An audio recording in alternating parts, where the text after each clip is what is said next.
the boat, a little bit to the right, you can see an area covered with sand and gravel. That used to be the major camping area in this section of the canyon until 1983. 1983 was a very wet year. A lot of rain had fallen. In August of 83, a storm cloud got caught up in that canyon. A lot more rain fell. All that sand and gravel came washing down on the beach. Where you see sand and gravel today, there used to be asphalt sidewalks, picnic tables, and fire pits. If you want to find one of those old fire pits, you still can, but you better take a shovel. There's 4 or 5 feet of gravel over the top of it. Since that big flood, they haven't allowed overnight camping in this area, but it is our major day use area, and we will stop here for a short stay on our return trip. If you walk to the end of the walkway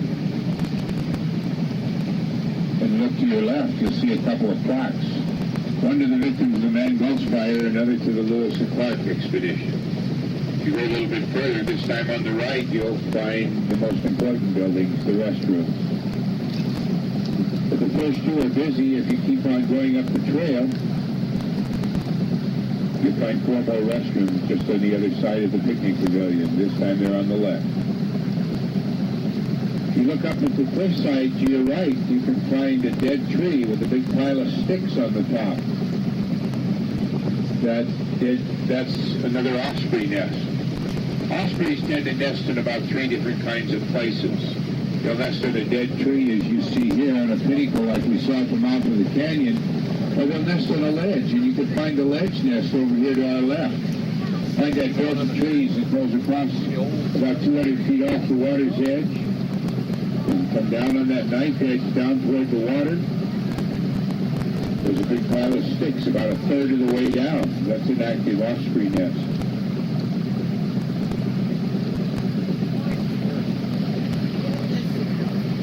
When the old-timers started these tours, most of the things that they pointed out were features of the stone.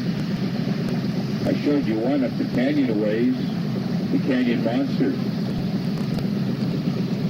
If you look across the way to your left, you can see the stone elephant. 2 big flaring ears, 2 big eyes, and a huge trunk coming down the middle of the ravine. Oh, that is the stone here. elephant. Right there.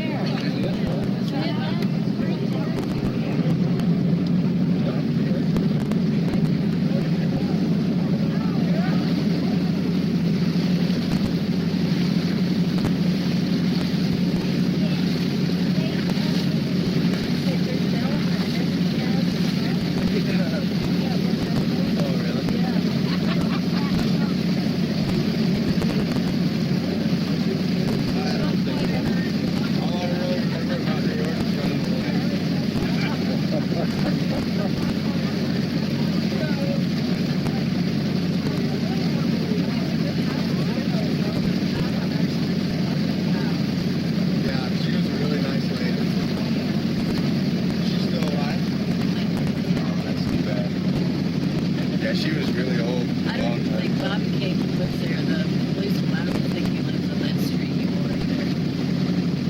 Yeah, I was just walking down the street crying my eyes out. I can't believe it. I didn't start knowing it was happening. So where was that house? We've gone a whole lot this way, and we've gone up Look just to the left of this big tall fir tree over to our right. Up there on the rim, there's 2 goats with 2 mountain sheep and 2 lambs. Oh hell, I lost them. All right.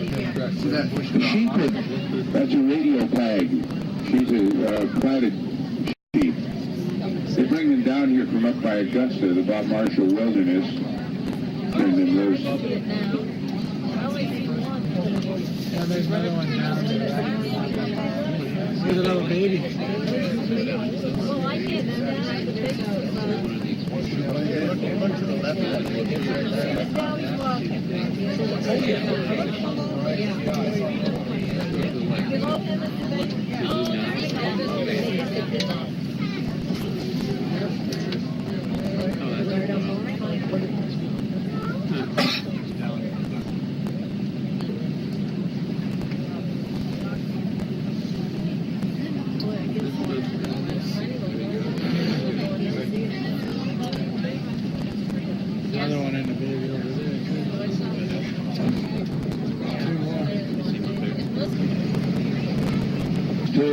up there and said something about the Indian paintings, then we're on our way. In the 1980s, we had a man along by the name of Levon Martineau. Levon had written a book called The Rocks Begin to Speak, all about Native American pictograph art. He listened to what the guide had to say, then he calmly announced, I can read that or part of it. He said, if you look way to the right, you can see what appears to be a bison falling off the rock.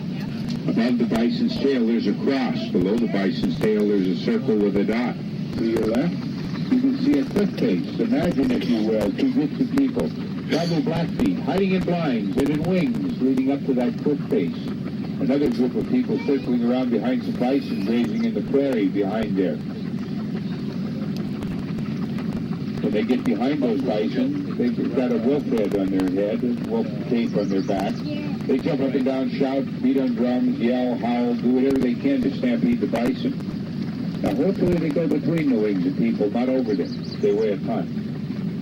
Once they get them going between the two wings of people, those people jump up and keep them moving. Once they get close to the cliff, they start to mill around. That wasn't in their job description to go jumping off cliffs. Now it was the buffalo runner's job. He had a buffalo robe on his back, a buffalo head on his head, and he'd run right at the lead cow. Get her attention, then run over the edge and jump over. Heck of a job.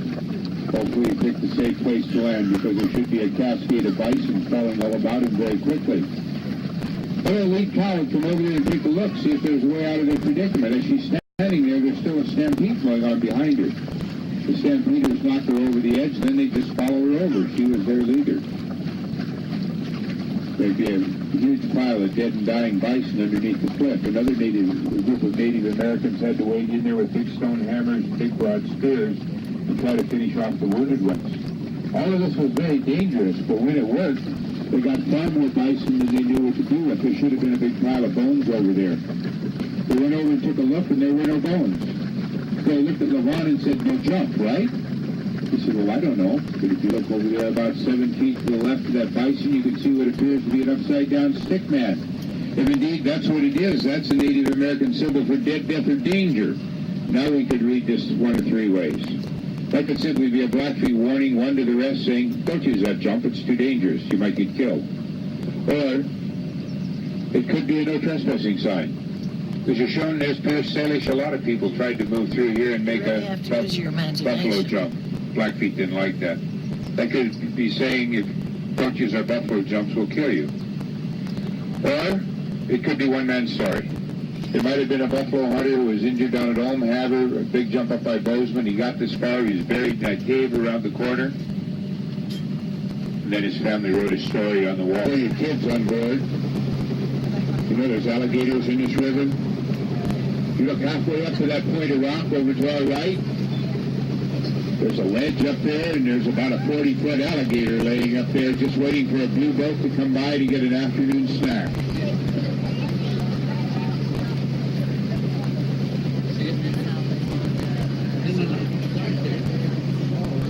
You really have to use your imagination. Yes, I see it. Yeah, you really have to.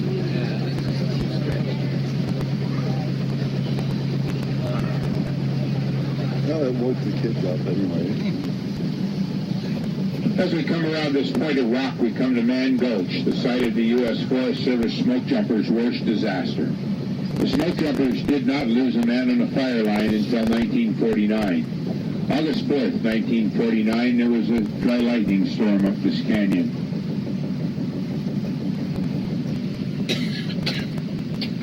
The next morning, Jim Harrison, the camp guard over Meriwether, walked over the hill.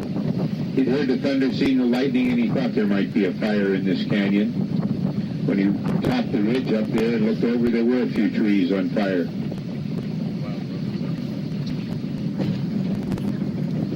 He went back to Meriwether and tried to call the fire in. However, his radio didn't work well that day. There was too much static. Those are carbs spawning. He left a note on the door, gone to fight the fire, Jim. Walked back over the hill with his fire tools. Now that sounds strange to you, that one man would try to fight a fire all by himself. You have to realize that Jim had been a smoke jumper the year before. His mother thought he made it a safe job being camp guard here in Meriwether. Didn't make any difference this day. He was one of the 13 men to die in that fire. But 4 o'clock in the afternoon, there was an old DC-3 circling this canyon. Had 16 jumpers on board.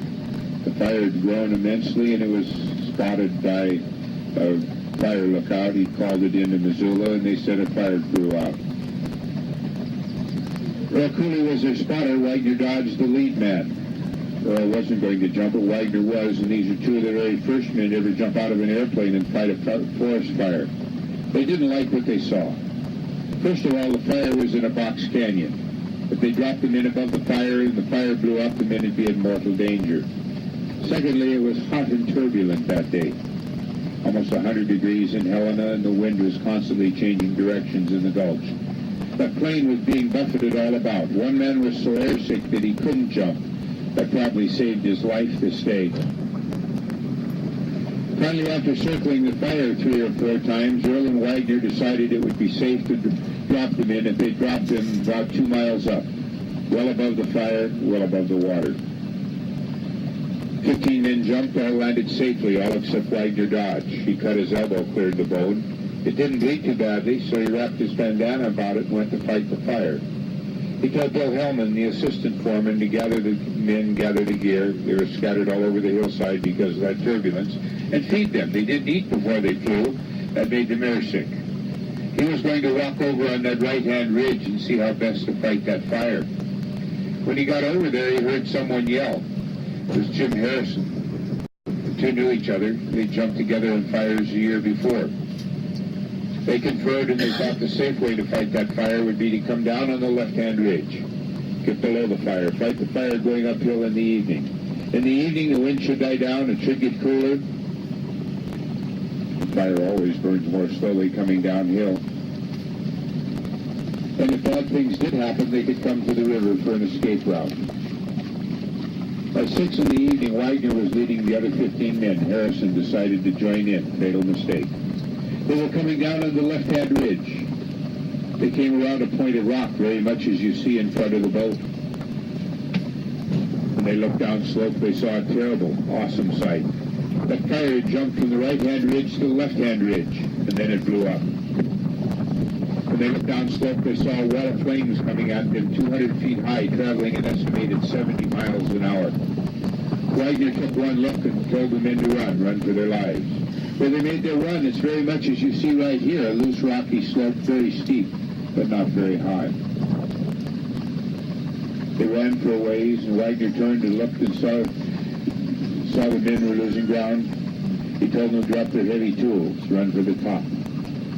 They ran for a ways again, and Wagner was so tired, he was suffering from a disease called Hodgkin's disease. He was the oldest man in the crew, 38 years old. That was to kill him in about 4 years. When he could run no further, he took some matches out of his pocket, leaned over, and lit the grass on fire. When the fire burned away from him, he stepped into the burned out area. He exhorted the men to step in there with him, lay down, and wait till that fire went by. Either the men didn't hear him, didn't understand him, or thought he totally lost it. One of the men was heard, "To hell with that, I'm getting out of here." He ran for the top of the ridge, and the rest followed. 2 made it. Walt Rumsey and Bob Salee, the 2 youngest men, only 17, found a notch in the rock in safety over in Rescue Gulch. 2 others almost made it. They got right to the ridge top before the fire caught them. Wagner laid down in the burned out area. When the fire came up, the fuel was gone, the fire split and went around him. The force of that fire going by picked him up and dropped him 3 times. After the fire went by, he stood up, shook the embers off of his coat. He said it was deathly quiet. One of the survivors said it sounded like a freight train rolling up that canyon. Wagner looked up the hill and he saw the silhouette of a man standing on a rock. When he walked up there, it was Joe Sylvia. When Joe recognized Wagner, he said, "Wag, when it came to me, I took it like a man. I jumped up on this rock and faced it." His hands were burned off, his shoes were fused to his feet, and he died in the Helena hospital before daylight of shock. Wagner continued on. He reached the ridge top.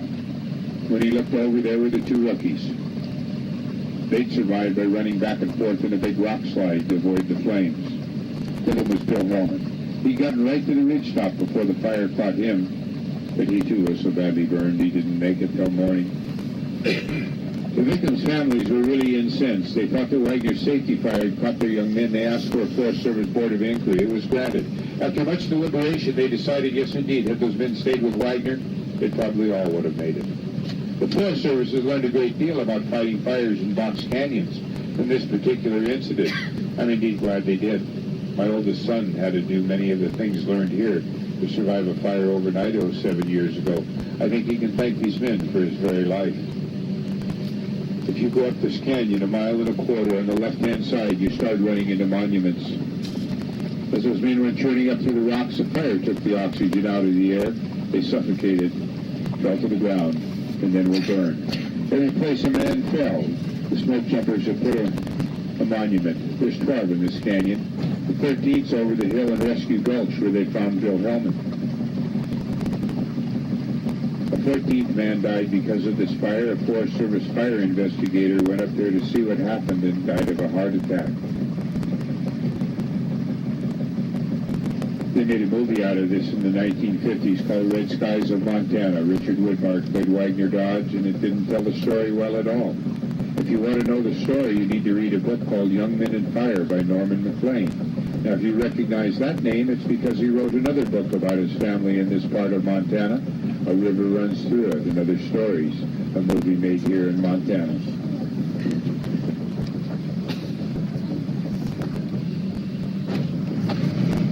God bless you. Thank you. God bless you.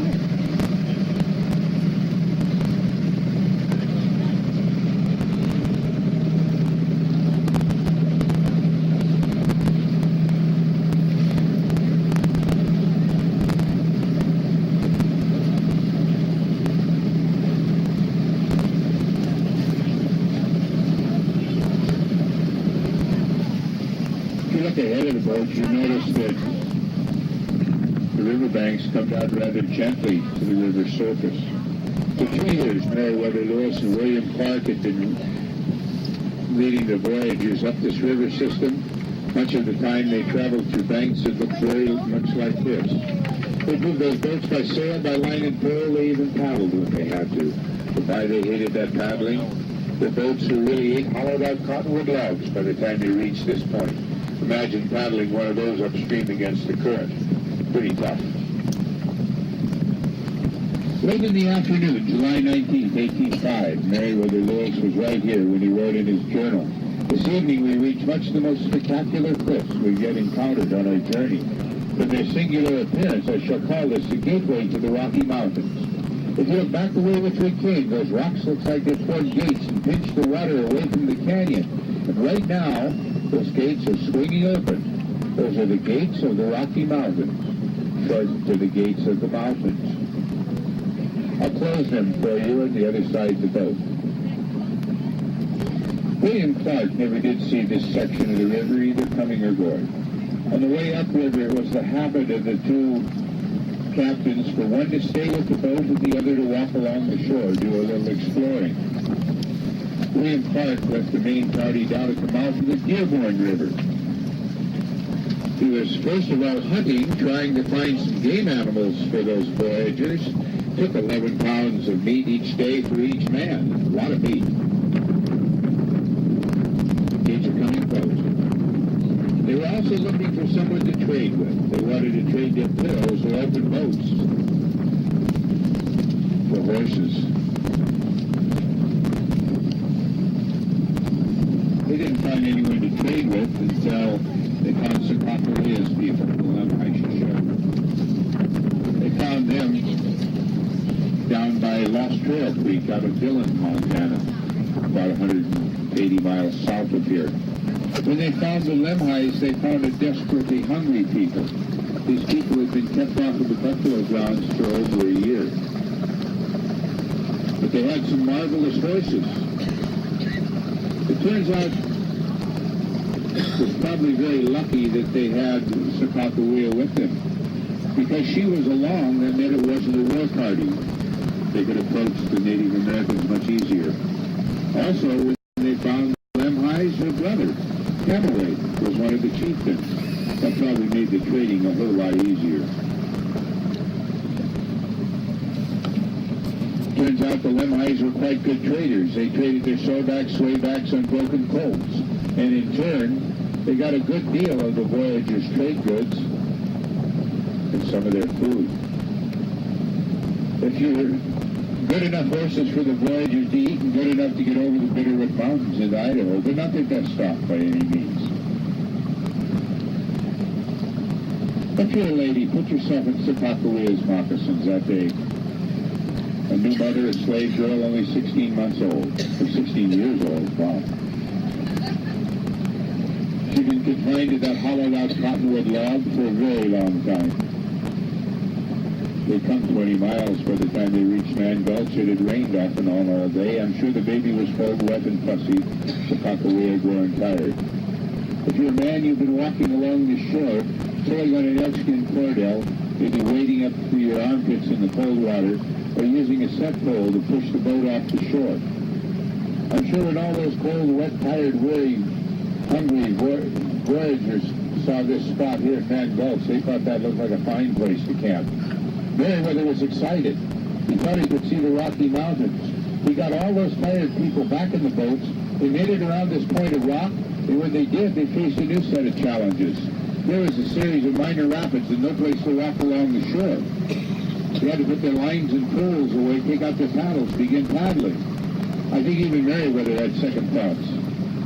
He wrote in his journal, it was well after dark, well into the evening, before they found a place flat enough to put the sole of a man's foot.